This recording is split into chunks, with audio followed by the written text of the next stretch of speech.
You know where I heard about Splashdown? Well, actually it's from the Jam-Pack Winter 2001 demo.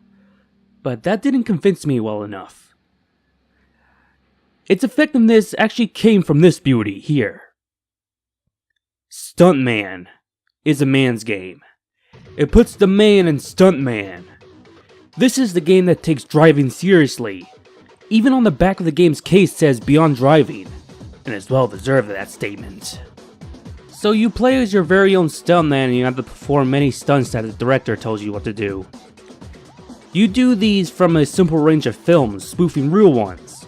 Like A Whoopin' in the Hollering is basically Dukes of Hazzard, for instance. Now let me tell you this. It's not easy being a stuntman. If you mess up a crucial stunt, you restart. Wreck your car, start again.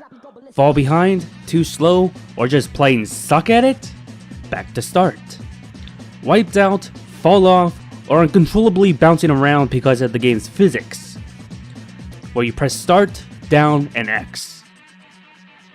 I'm not gonna write off as this is the Dark Souls of driving games or anything like that, because this game here is the prime definition of trial and error, long before this game featuring some sun-praising bloke became a thing. Outside of the main game, there's also bonus driving games, which is pretty much the quintessential practice mode, and the glorious Stunt Constructor, where you make your own stunt arena. Although you only have one map to bug around with, along with a few ramps and stuff to start, you could unlock extra cars and other stunt toys by getting good at the main game, and even unlock movie trailers that shows a glimpse of your replays. Pretty unique, I gotta say. The downside of the Stunt Constructor is that you have limited pieces. Sounds reasonable, but there's no meter on how much crap you can put on the level. Like, no meter. Why? This is the game developed by the same studio who did the original Driver games, Reflections. Heck, it even says it on the front cover, from the creators of the blockbuster series Driver. Although you probably heard of this seminal Big British Man Says, "Hello you" simulator, and alternate universe uncle Guru Larry states that this is pretty much a full price tech demo. Did he really play this? Well, that answer depends if he actually comment on this video.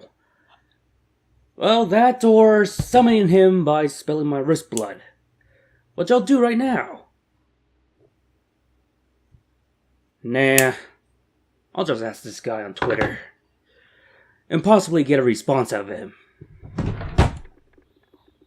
It's true that Stuntman took a huge toll on Driver 3's development, where the final game itself is a glitchy, buggy, nigh unplayable mess, and notorious for having one of the biggest gaming scandals.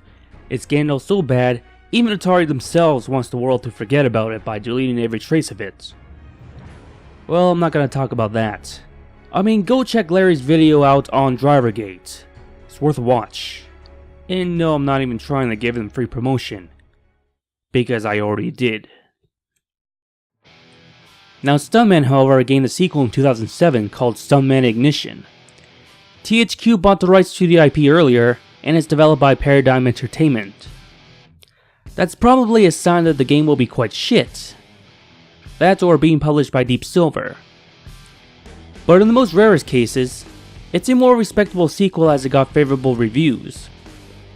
Ignition improves a lot of things from the original, like the Stunt Constructor now having 3 maps, complete with an item meter, thank god, bikes, more movies to parody with, and various cheats in the game.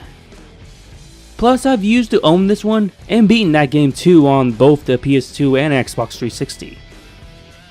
Sadly, that was Paradigm Entertainment's last game before shutdown. F to pay respects. Stuntman and its sequel are definitely worth buying if you want a decent challenge.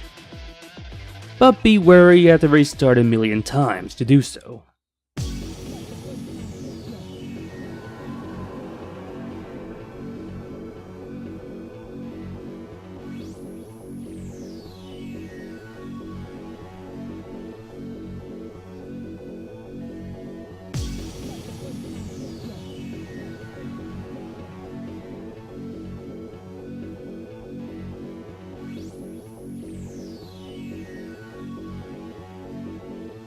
Let the baseline get ya. 300 pounds of pressure.